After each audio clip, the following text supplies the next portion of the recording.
मैया अपने भावों को संभाले हुए बैठी हुई। संध्या का समय हुआ और संध्या के समय में मैया अपने घर के मंदिर में जाकर के खड़ी हुई है भगवान को दीपक दिखाने के लिए।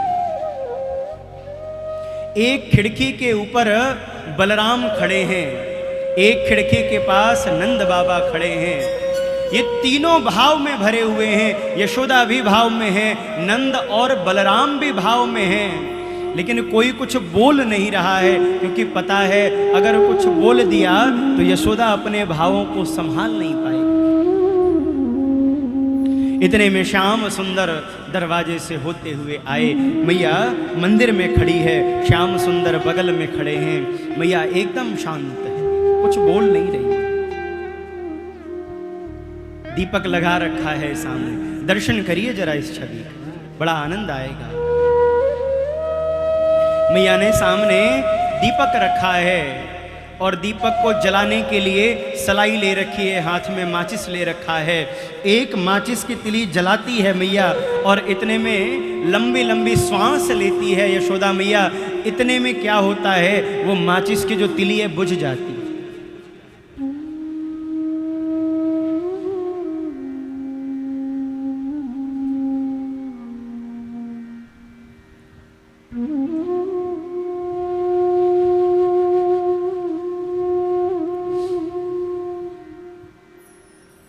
कृपया शांति से बैठे हैं आप लोग। एक बार कहिए राधे राधे।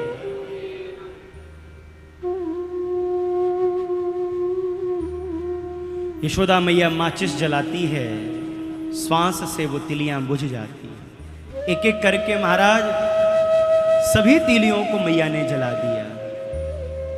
दीपक जलने में नहीं आ रहा है।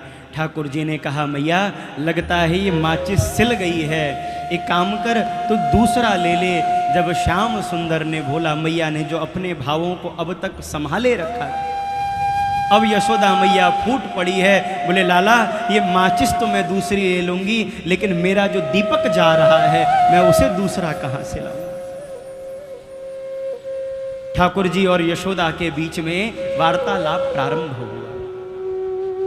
यशोदा कहती है, बोले लाला तू ब्रज में जा रहा है, मुझे बहुत कष्ट हो रहा है। यशोदा मैया प्रलाप कर रही है और उस प्रलाप को देख करके गोविंद कहते हैं मैया चिंता मत कर, मैं जा रहा हूं, यूं जा रहा हूं, यूं आ जाऊंगा मैया लौट करके, चिंता मत ही कर।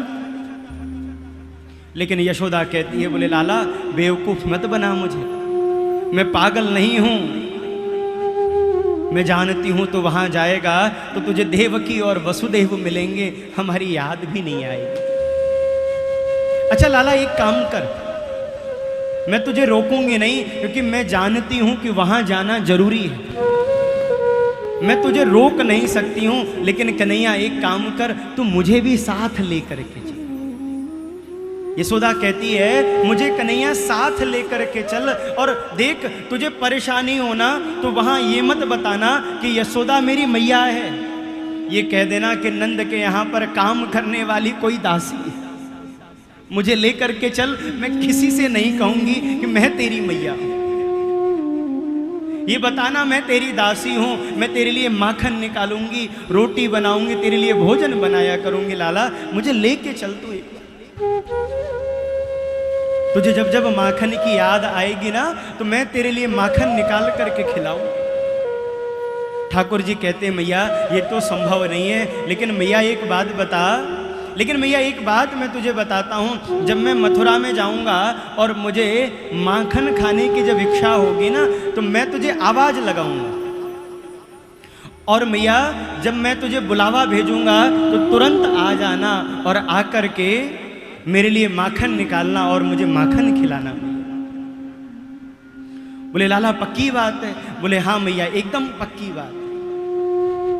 ठाकुर जी कहते, बोले मैया यदि मैं तुझे बुलावा नहीं भेज पाऊं और तेरे मन में हो कि मैं अपने लाला को माखन खिलाऊं, एक काम करना, माखन निकालना ताजा ताजा और रख करके कहना, आजा लाला कन्हैया, आजा छोरा, आजा कनुआ, आजा तुझे माखन खिलाऊं।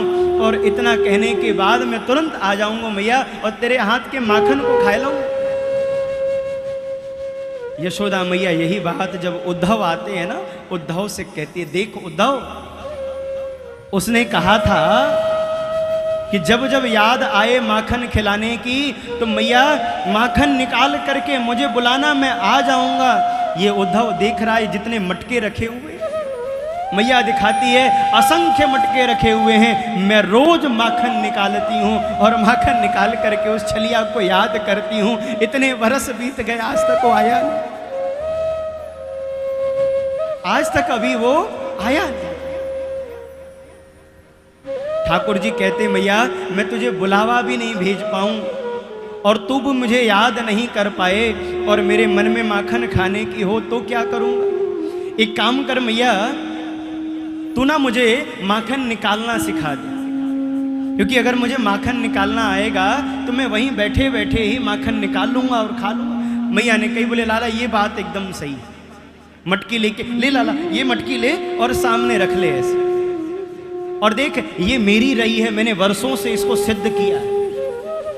रई को मैया ने उसमें डाल दिया, दही डाल दिया, ठंडा जल डाल दिया, और डालने के बाद यशोदा मैया ने क्या किया, जो मथनी है, जो रस्सी होती है, उसको कन्हैया के हाथ से नापा। मैया ने कहा, मेरे हाथ बड़े हैं, तेरे हाथ छोटे हैं लाला, इसलिए तेरे हाथ के नाप का ठाकुर जी के हाथ का नाप करके मैया ने गांठ दे दी। ले लाला, इसको लेकर के जाना और माखन निकाल ले। ठाकुर जी कहते हैं, ठीक है मैया, इसको रख दे यहाँ पर, मैं जब निकलूंगा मुझे याद रहेगा, लेकर के जाऊंगा। जब उद्धव आए हैं बंधुओं तो मैया कहती है, देख अपनी सारी सामग्री को वो छलिया लेकर के गया, और सुबह जब मैं उठी तो मैंने देखा सब कुछ तो ले गया, लेकिन मेरी रई और मेरी मथनी को यहीं छोड़ गया, और मेरे जी को जलाने के लिए अपनी वंशी भी यहीं छोड़ गए। अरे मुझे जलाने के लिए मेरी रई छोड़ गया और राधिका को जलाने के लिए अपनी वंशी छोड़ करके चला गया। क्या बताऊं वो कितना छलिया। इन्हीं बातों के मध्य में बंधुओं रात्रि का समय व्यतीत हुआ। प्रातः काल ठाकुर जी जब चलने लग गए, दरवाजे पर खड़े हैं कन्हैया, यशोदा बाहर नहीं निकल करके आ रही। ठाकुर जी दौड़ करके अंदर गए, मैया आ तो सही, मुझे विदा तो कर। यशोदा कहती है, बोले लाला, जब तेरे जैसा रत्न जाए उसे क्या कहना चाहिए ये मुझे नहीं पता है, इस यशोदा को नहीं पता है, इसलिए मैं दरवाजे पर नहीं आ रही हूं। तेरे जैसा रत्न निकल करके जा रहा हो, मैं क्या करूं, कैसे दे। ठाकुर जी ने यशोदा मैया को संभाला, जा करके रथ में बैठे हैं, चलने लगे। गोपियां आ गई हैं महाराज। अहो विधात स्तवन क्वचित दया संयोज्य मित्रा प्रणयेन देहिनः। अरे विधाता, तुझे थोड़ी भी लज्जा नहीं आई, थोड़े देर का संयोग लिख करके विरह लिख दिया हमारे जीवन में। अरे पहले इनको प्राणनाथ बनाया, और जब हमने इनको अपने प्राण के समान मान लिया तो तू इनसे हमें अलग कर रहा।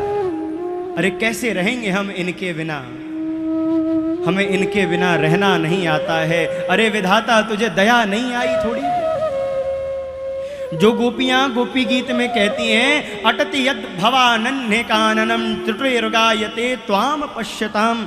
ठाकुर जी से गोपियां कहती हैं, बोले माधव, जितने देर हमारी पलकों से आप ओझल रहते हो ना, जितने पलकें झपकती हैं उतने युग के समान लगता है कितने युग बीत गए हैं आपको देखे हुए, आज वही प्राणधन जा रहे हैं।